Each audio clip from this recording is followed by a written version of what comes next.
Assalamualaikum warahmatullahi wabarakatuh. Kembali lagi dengan kami. Sebelumnya kita berdoa dulu. Bismillahirrahmanirrahim. Raditu billahi robba wa bil islami dina wa bi muhammadin nabiyya wa rasulah wa bil imami abadi sholata wa bil qur'ani imami berkabati sholata wa bil muslimin wal sunnati ihwana. Rabbi shrah li sadri wa yassir li amri wahlul 'uqdatam min lisani yafqahu qawli. Amin ya rabbal alamin. Alhamdulillah, pada kesempatan kali ini kita masih bisa bertemu kembali dengan pembelajaran materi akidah akhlak untuk MTS kelas 8. Untuk selanjutnya kita absen dulu, bisa di kolom komentar.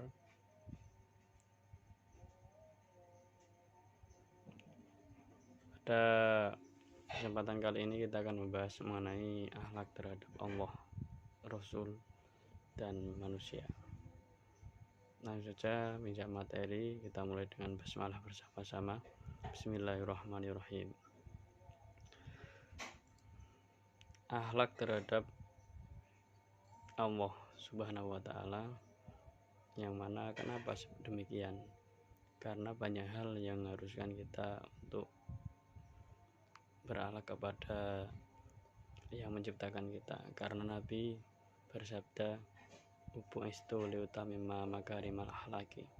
Nabi diutus untuk menyempurnakan akhlak. Kemudian akhlak itu apa? Menurut Ibnu Miskaweh, yang dikenal sebagai pakar bidang akhlak terkemuka, mengatakan bahwa akhlak adalah sifat yang tertanam dalam jiwa yang mendorongnya untuk melakukan perbuatan tanpa memerlukan pemikiran dan pertimbangan. Lebih luas, Ibnu Miskaweh mengatakan bahwa akhlak adalah sifat yang tertanam dalam jiwa yang menimbulkan macam-macam perbuatan dengan gamblang dan mudah tanpa memerlukan pertimbangan dan pemikiran. Berarti seketika akan dilakukan. Akhlak kepada Allah yaitu apa? Dapat diartikan sebagai sikap atau perbuatan yang harus dilakukan oleh manusia sebagai makhluk kepada Allah yang sebagai Khalik pencipta. Sekurang-kurangnya yaitu ada 4. Pertama, karena Allah yang menciptakan manusia, seperti firman dalam surat At-Tariq, itu fal yang durul insana mimma khuliqa mimma inda yakhruju min baini sulbi wat taraib. Kemudian yang kedua, karena Allah yang telah memperlengkap panca indera berupa pendengaran, penglihatan, akal pikiran, dan hati, dan anggota tubuh yang lainnya, seperti firman Allah dalam surat An-Nahl, wallahu akhrajakum min butuni ummahatikum la ta'lamuna syai'an wa ja'ala lakum sam'a wal absara wal af'idata la'allakum tashkurun.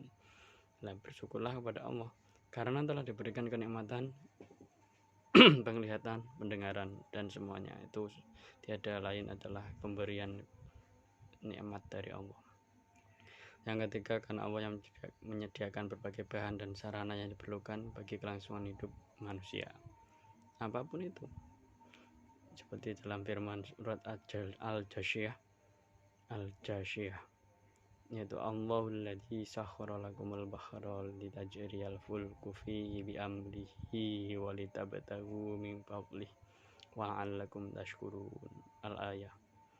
Allah memberikan kenikmatan akal kepada manusia untuk berpikir tentang tanda-tanda kebesaran Allah, memperhatikan dan merenungkan apa yang diciptakan di langit dan di bumi.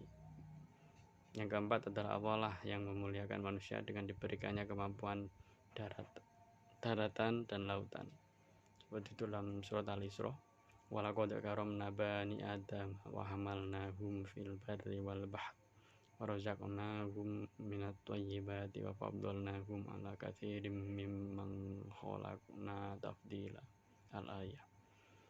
Kemudian beberapa bentuk akhlak terhadap Allah yaitu mentaati segala perintahnya, menjauhi segala larangannya, beribadah kepada Allah, yang ketiga berzikir kepada Allah, yang keempat berdoa kepada Allah, yang kelima tawakal, yang keenam tawadhu, yang ketujuh ridho terhadap ketentuan Allah. Kemudian selanjutnya akhlak terhadap Rasul, yaitu mencintai Rasul adalah karena kewajiban dan termasuk bagian dari iman. Iman kepada Rasul kan ada itu. Semua orang Islam mengimani bahwa Rasul adalah hamba Allah dan utusannya. Bentuk-bentuk akhlak terhadap Rasul yaitu yang pertama menghidupkan sunnahnya. Waman ahya sunnati fa innahu minni. Yang kedua taat pada perintah Rasul, karena perintah Rasul itu bukan illa wahyun yuha. Kemudian selalu bersolawat. Kemudian mencintai keluarga Nabi, tapi jangan keterlaluan, biasa saja. Jangan seperti orang-orang Syiah yang terlalu, bahkan mereka terlalu membela Sayyidina Ali, kemudian tidak menerima daripada Sayyid Hasan Hussein. Yang ketiga adalah akhlak terhadap manusia. Sebagaimana ucapan sebagian ulama, ba'duhum menanam atau menahan diri untuk tidak mengganggu, dalam arti lain menyakiti, suka memberi, dan bermuka manis. Ini termasuk juga akhlak terhadap manusia. Akhlak sesama manusia terdiri yang pertama akhlak untuk diri sendiri, yaitu bagaimana seorang bersikap dan berbuat yang terbaik untuk dirinya terlebih dahulu, karena dari sinilah seseorang akan menentukan sikap dan perbuatannya yang terbaik untuk orang lain. Itu ibda' binafsi. Kemudian akhlak dalam keluarga, yaitu yang pertama akhlak kepada orang tua, yang menghormati dengan cara yang halus, suara yang bahasa yang halus, kalau bisa nadanya pun rendah. Tapi gimana kalau menanggapi yang di pegunungan atau di pesisir? Jangan bahasa itu bukan dari suaranya, tapi dari bukan hanya suara, dari penyampaiannya juga sama. Kemudian yang ketiga adalah akhlak kepada orang lain, yaitu terhadap tetangga. Bentuk-bentuk akhlak yaitu seperti husnudzon, tasamu. Tasamu itu toleransi, ta'awun. Nah, untuk yang lainnya nanti bisa dilanjut untuk pertemuan selanjutnya.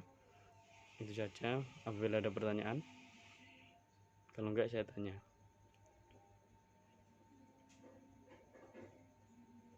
Apa dalil akhlak terhadap Allah? Saya tulis saja di komentar. Dan dari kami cukupkan. Assalamualaikum warahmatullahi wabarakatuh.